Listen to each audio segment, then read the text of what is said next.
Madame la Présidente, Madame la Commissaire, chers collègues, dans l'Union européenne, la principale cause de décès liés au travail, c'est le cancer. Chaque année, 100 000 personnes meurent des suites d'une exposition à des substances cancérigènes au cours de la carrière professionnelle. Des décès silencieux, des décès dont personne ne parle, des maladies qui ne font pas l'objet de grandes campagnes de prévention. C'est dire l'importance que représente la seconde révision de la directive relative aux substances cancérigènes et mutagènes qui nous occupe aujourd'hui. Il est inacceptable que des milliers de travailleuses et de travailleurs perdent leur vie pour la gagner. Je tiens à ce titre à remercier Madame la Commissaire d'avoir eu le courage de lancer cette révision de la directive attendue depuis plus de 10 ans, de remercier aussi les rapporteurs fictifs et aussi le Conseil, la Présidence qui a été attentive à nos travaux. Une première phase a déjà été accomplie. Demain, grâce à votre approbation, nous conclurons une seconde étape qui, avec la première, va contribuer à sauver 100 000 vies au sein de l'Union dans les 50 prochaines années. Ce texte fixe des valeurs limites d'exposition pour 6 agents cancérigènes. Nous avons voulu être ambitieux. Avec le mandat que m'a donné le Parlement, j'ai défendu l'inclusion des émanations de diesel auxquelles sont confrontés des millions de travailleurs. Je ne pourrais citer tous les secteurs concernés tant il y en a, de la construction au secteur du transport routier, au ferroviaire, à celui des mines, à celui des tunnels.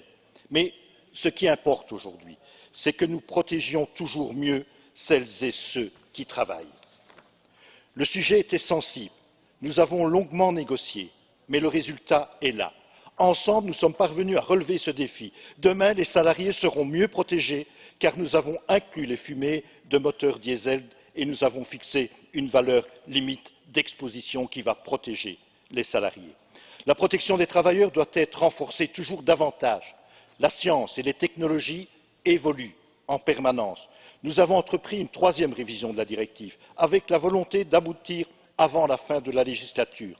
Mais au-delà de cela, je plaide à nouveau ici dans cet hémicycle pour que la prochaine Commission poursuive le travail avec l'ajout constant de substances à contrôler.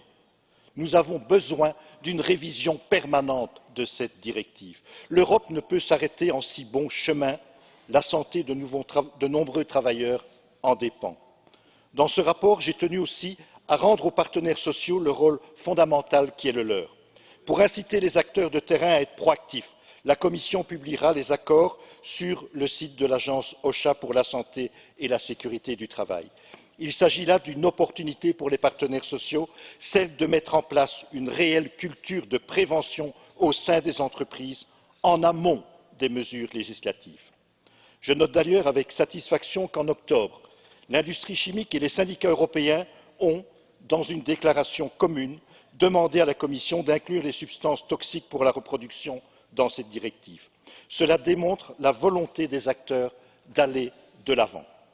Vous l'aurez compris, chers collègues, toutes ces mesures sont non seulement indispensables pour préserver la santé des salariés où qu'ils soient en Europe, mais elles sont aussi bénéfiques pour les entreprises qui ont le souci, qui est le nôtre, de protéger celles et ceux qui les font fonctionner chaque jour.